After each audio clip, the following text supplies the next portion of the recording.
Bienvenidos al Bermú de Nanociencia 2024. Mi nombre es María Nerea Rivas Márquez y actualmente soy investigadora predoctoral del Grupo de Investigación TERMA del Departamento de Ingeniería Química de la Universidad de Málaga. Tomad asiento y coged vuestro Bermú, que hoy toca hablar de la producción de hidrógeno mediante gasificación de residuos biomásicos. El consumo mundial de energía ha ido aumentando con el paso de los años y por su tendencia no parece que vaya a cambiar, tal y como se puede observar en esta gráfica. Este patrón de crecimiento refleja varios factores, incluido el crecimiento de la población, el desarrollo económico y la industrialización en muchos países. Con una población creciente, la demanda de energía se dispara para satisfacer las necesidades de una mayor cantidad de personas, en términos de alimentación, vivienda, transporte, entre otros servicios básicos. Este aumento en la demanda energética ha llevado a una mayor extracción y quema de combustibles fósiles como el petróleo, el gas natural, el carbón, los cuales son las principales fuentes de energía utilizadas a nivel global. Sin embargo, la quema de estos combustibles libera grandes emisiones de CO2 a la atmósfera, contribuyendo significativamente al calentamiento global y al cambio climático. Además de los problemas ambientales ocasionados por la quema de estos combustibles fósiles para la obtención de energía, surgen problemas económicos y de escasez.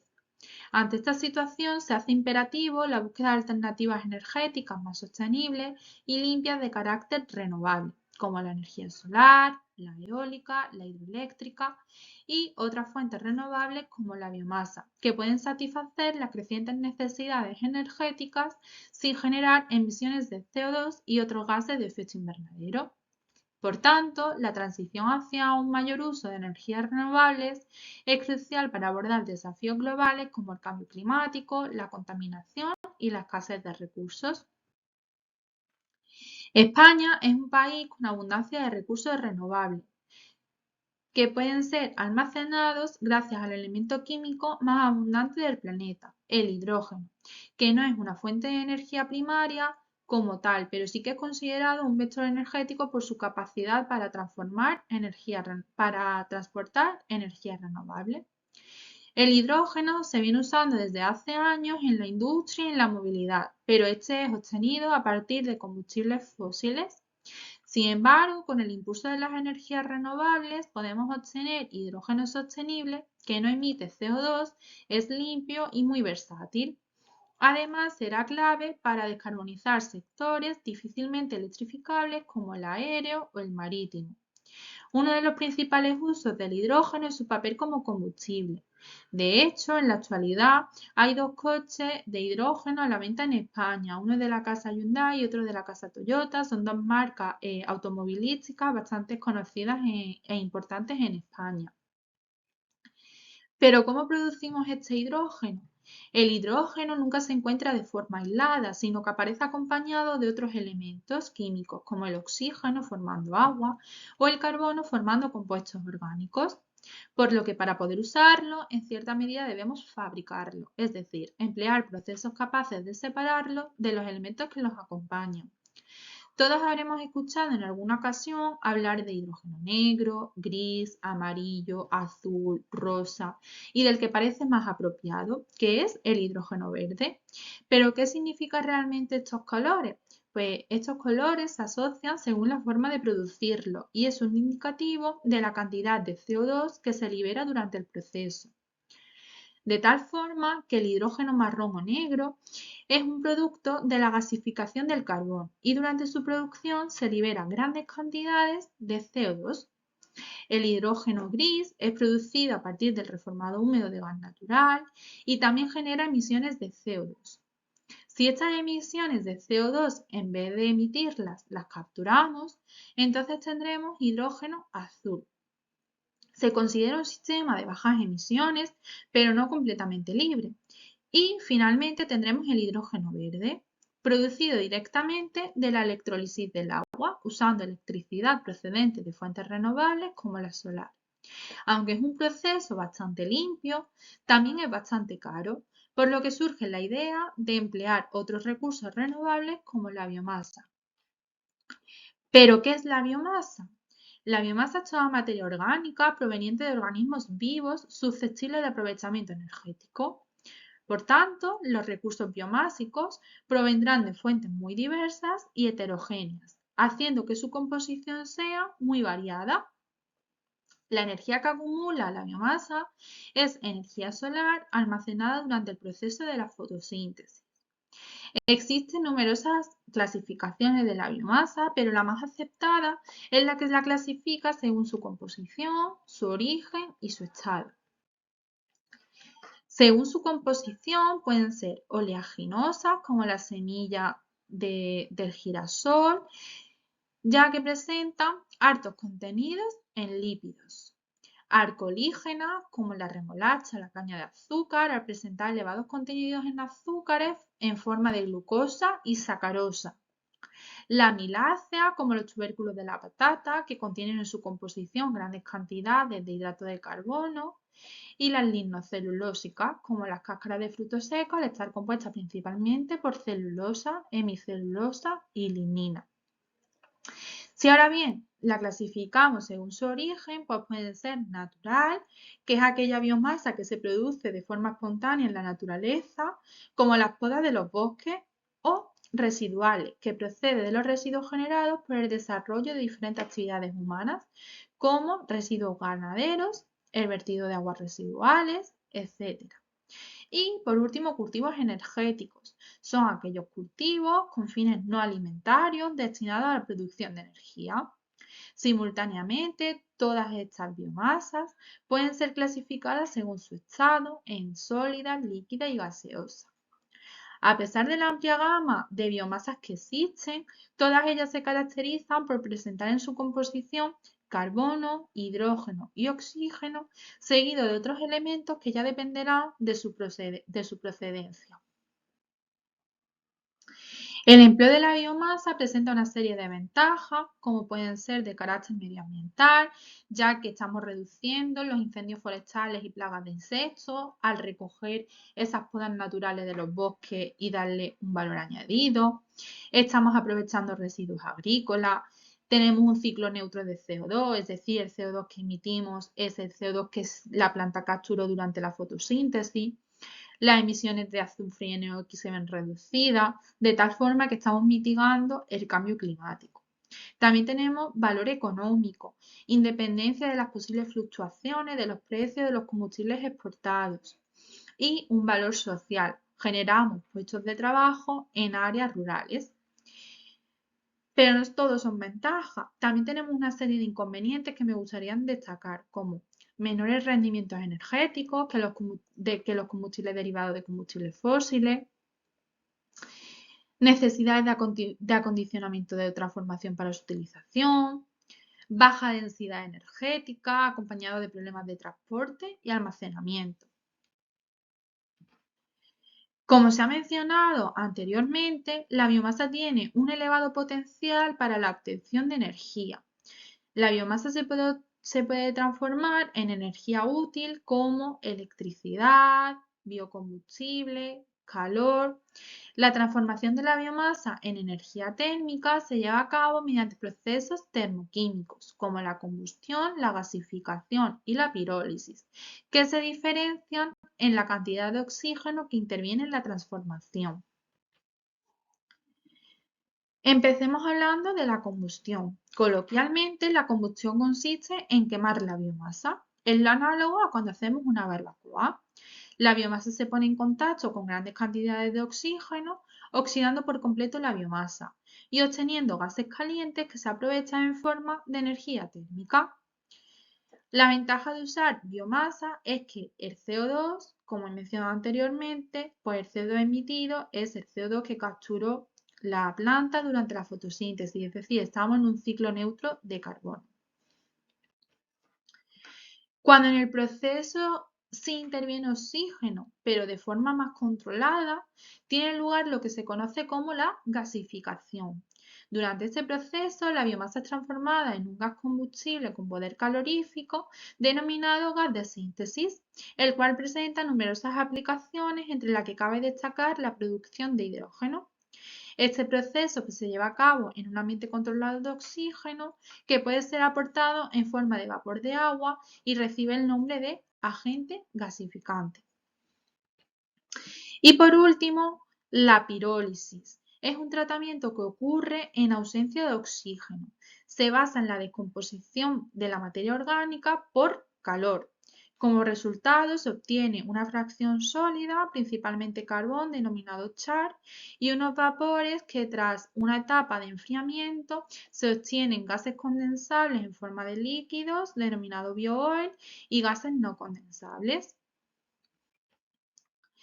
Además de someter la biomasa a procesos termoquímicos para la obtención de una variedad de productos útiles, así como para la generación de energía térmica, pues a partir de ella podemos obtener también materiales de carbono con numerosas aplicaciones, entre las que cabe destacar la industria aeronáutica, la de automoción, la construcción, el sector biotecnológico o la química, como tamices moleculares, absorbentes o soportes de catalizadores, los cuales tendrán un papel importante en esta presentación. A partir de los materiales carbonosos obtenidos a partir de la biomasa, se pueden obtener materiales específicos, como pueden ser los carbones activados. Materiales carbonosos que se caracterizan por su elevada área superficial, que ronda en torno a los 1000 o 2000 metros cuadrados por gramo de carbón. Esto es una barbaridad. Para que nos hagamos una idea, una vivienda de 3 habitaciones tiene 100 metros cuadrados. ¿Y a qué se debe esa elevada área superficial? Pues a que es un material extremadamente poroso, es decir, tiene una gran cantidad de huecos que les confiere esa área. La morfología interna de estos carbones se podría asemejar a las raíces de un árbol. ¿Cómo podemos crearle esos defectos o esos huecos al carbón? Pues se pueden realizar mediante dos procesos. Uno de ellos sería el proceso de activación física, que involucra dos pasos. En el primero, la biomasa lignocelulósica se calienta a altas temperaturas, entre 600 y 900 grados, en ausencia de oxígeno. Este proceso, llamado carbonización, elimina las impurezas y volátiles del material, dejando un residuo carbonoso. A continuación, este residuo es activado con vapor de agua o CO2 a altas temperaturas, generalmente entre 800 y 1000 grados, en un paso denominado gasificación parcial. En este paso se crean los poros en la estructura del material carbonoso, aumentando su área superficial.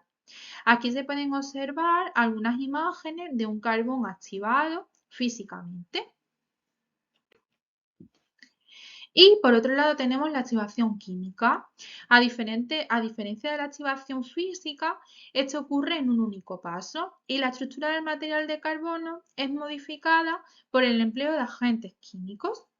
En este proceso, la biomasa lignocelulósica se impregna con un agente químico activante como el ácido fosfórico y después de la impregnación el material se seca para eliminar el exceso de líquido y prepararlo para el proceso de carbonización, donde el material impregnado se calienta a elevadas temperaturas en ausencia de oxígeno, similar a la activación física.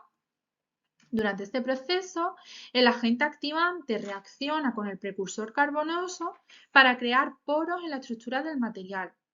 A diferencia de la activación física, el carbón activado químicamente requiere de una etapa de lavado para eliminar los residuos del agente químico. Estas imágenes corresponden a un hueso de aceituna activado químicamente. Gracias a su elevada área superficial, estos carbones activados pueden emplearse no solo como soporte para la preparación de catalizadores, sino también para la preparación de productos de cosmética, de alimentación e incluso de absorbentes en sistemas de filtración de aire y de aguas. A partir de la biomasa, no solo pueden prepararse carbones activados, sino que se pueden preparar otro tipo de materiales como fibras a escala nanométrica, a partir de polímeros u otros materiales gracias a la técnica del electrospinning. En nuestro grupo de investigación, el polímero que empleamos para la preparación de estas fibras se trata de la lignina, ya que se trata de un polímero natural procedente de la biomasa lignocelulósica. El proceso del electrospinning consiste en aplicarle una diferencia de potencial a la disolución polimérica y cuando la fuerza eléctrica es mayor que la tensión superficial de ese líquido, se forma una gota, conocida como cono de Taylor, que empieza a caer hacia el colector.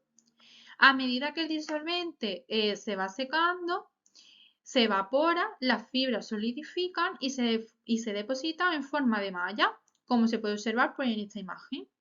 Una vez obtenemos esa malla, la sometemos a una etapa de estabilización y de carbonización, obteniendo nanofibras de carbono, las cuales son altamente flexibles y manejables. Por tanto, el objetivo de mi tesis consiste en diseñar e implementar un proceso sostenible de gasificación para la producción de gas de síntesis con la mayor relación posible de hidrógeno-CO a partir de residuos sólidos procedentes de pirólisis de diferentes residuos biomásicos. El resumen de mi tesis se refleja en este esquema, donde una serie de biomasas lignocelulósicas como la cáscara de almendra, el hueso de aceituna o el tallo del cáñamo se introducen en un reactor donde se va a producir la descomposición de esta biomasa mediante el proceso de pirólisis, obteniéndose una fracción sólida, la que posteriormente se gasificará empleando como agente gasificante vapor de agua para obtener un gas de síntesis. ¿Qué ocurre? Que este gas de síntesis es muy pobre en hidrógeno, por lo que tendremos que llevar a cabo la reacción de Water-Schiff.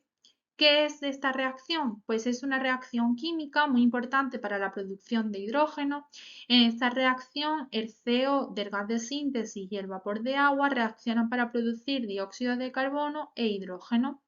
Esta reacción es termodinámicamente favorable, aunque lenta en ausencia de un catalizador. Os preguntaréis, ¿qué es un catalizador? Pues no es más que una sustancia capaz de aumentar la velocidad de una reacción sin que ésta sea consumida durante el proceso. Pongamos el caso de unos colegas que quieren subir a una montaña. Para ello necesitarán bastante energía y aún así irán lentos. Pero ¿qué pasa si suben en un tren? Que esa energía disminuye y por tanto irán más rápido. Los catalizadores, este es básicamente el papel de un catalizador. Los catalizadores suelen ser elementos metálicos, los cuales deben ser seleccionados adecuadamente dependiendo del tipo de reacción. Los catalizadores comúnmente empleados en nuestro grupo son catalizadores heterogéneos, empleando como soportes carbonosos carbones activos o nanofibras de carbono. Para el caso de la reacción de Water-Schiff y en el caso de mi tesis, se van a emplear ambos soportes con el fin de conocer cómo afecta la conformación de ese catalizador al sistema de reacción. En ambos casos, la fase metálica se empleará cobre y zinc. Por tanto, la biomasa no solamente se empleará como materia prima para la producción de hidrógeno, sino que también se empleará como precursor carbonoso para la preparación de los catalizadores que se emplearán en la reacción de Water-Schiff, siguiendo los principios de economía circular. Estos catalizadores tendrán distintas morfologías, por un lado, carbones activados físicamente y nanofibras de carbono a partir del polímero natural, la lignina. Muchas gracias por la atención y recordemos, sigamos potenciando un futuro energético más eficiente y sostenible de la mano de la ciencia y, por supuesto, del mundo nano.